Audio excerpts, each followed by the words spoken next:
Olá a todos, sejam novamente bem-vindos ao canal Minerando Conhecimento. Agora a gente vai dar continuidade ao nosso sistema de cadastro de matrícula.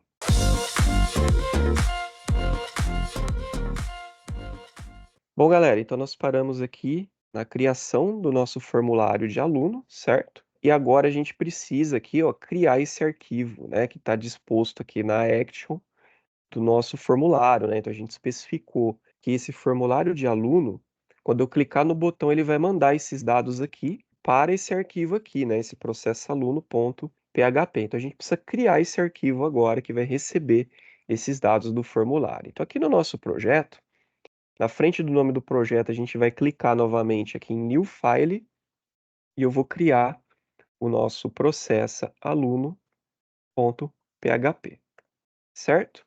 Aqui dentro, galera, a gente vai poder receber os dados que são enviados lá do formulário, tá? Então a gente vai abrir aqui a nossa super tag de PHP, já vou fechar aqui também. E aí eu preciso receber 4 informações, tá, galera? Porque aqui no formulário de aluno, eu envio 4 informações, ó. Então eu estou enviando nome, idade, CPF e escolaridade. Então lá no PHP, eu também preciso receber 4 informações. E a gente recebe, galera, através da identificação, tá? Então a identificação de cada campo é esse name aqui, ó. Ok? Então esse name, nome, name, idade, name, CPF e name escolaridade. Então, a gente tem que receber do PHP exatamente como está escrito aqui. Aí a pergunta, né? Por que que eu não coloquei o código aqui? Lembra quando a gente criou a tabela, galera, que o código vai ser auto-incrementado pelo banco, tá? Eu não preciso digitar o código do aluno. O próprio banco vai fazer isso para mim. Por isso que eu não considero aqui o código no meu formulário, certo? Então, aqui no meu processo aluno, a gente vai criar a variável de nome aluno que vai receber, certo?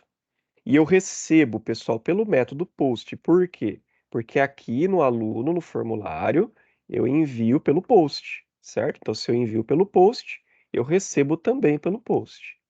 E aqui dentro do método post, eu coloco a name lá do campo do nome, né? Então, eu coloco aqui o nome que representa essa name aqui, pessoal. Aqui está nome, então lá precisa ser nome também, precisa ser exatamente igual, ok? E mesma coisa aqui para o restante. Então, a gente faz aqui a variável de idade, que recebe pelo post, a idade que vem lá do formulário. Façamos também o CPF, que recebe o CPF do formulário, e, por fim, a escolaridade, que recebe pelo método post a escolaridade que vem do formulário. Certo? Então aqui a gente já está recebendo os dados que vêm do formulário. Agora, pessoal, eu preciso fazer a minha query, a minha consulta de inserção desses dados lá no banco de dados que a gente criou. A gente criou o banco de dados escola, escola não, matrícula, e dentro do matrícula a gente tem a tabela de aluno. Então, a gente precisa mandar esses dados aqui lá para a tabela de aluno, né, para poder inserir essas informações. Então, eu vou criar aqui uma variável chamada insere aluno, e ela vai receber a nossa query, né, a nossa consulta de inserção. E aqui a gente usa um comando da linguagem SQL, tá, galera? Então a gente usa o insert into aluno, né, ou seja, insere em aluno. Aqui a gente passa os dados do aluno. Eu acho que eu coloquei nome aluno, né? Vamos verificar lá no banco, pessoal. Na dúvida, né, a gente sempre volta aqui no banco, ó. Então eu criei como nome aluno. Precisa ser igualzinho, tá, gente? Senão vai dar erro. A gente volta aqui no VS Code e continua. Idade, CPF e escolaridade. Aí, galera, a gente vai passar dentro desses campos os valores que a gente recebeu do formulário, né? Por isso que a gente tem aqui o values. Então, o values vai ser passar os campos, né, que a gente recebeu do formulário. Os campos estão dentro das variáveis, tá, gente? Então, a gente vai passar aqui a variável nome aluno, a gente vai passar a variável idade, a gente vai passar a variável CPF e a variável escolaridade. Eu coloquei essas aspas simples, pessoal, porque o comando ele exige essas aspas simples aqui para quando o campo é de texto, né? Então, o nome aluno, lembra que o nome aluno é texto.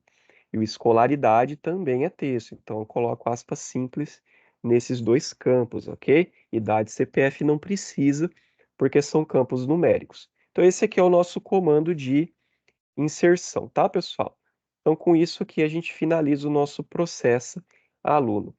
Para de fato, né, sacramentar o envio desses dados lá para o banco, a gente vai precisar, além dessa variável de insere aluno aqui, que está com a nossa query de consulta, né, para poder inserir os dados aqui do aluno lá na tabela de aluno, a gente também precisa de uma outra variável, que é a variável responsável por fazer a conexão, né, do nosso PHP com o banco de dados. Então, na próxima aula, nós vamos estar criando esse arquivo de conexão.php que de fato vai estabelecer a nossa conexão do PHP com o banco de dados. E aí a gente vai modificar aqui esse arquivo também para possibilitar que ele consiga enviar os dados lá para o banco de dados, ok? Então, pessoal, aguardo vocês. Até a próxima aula. Até mais. Tchau, tchau.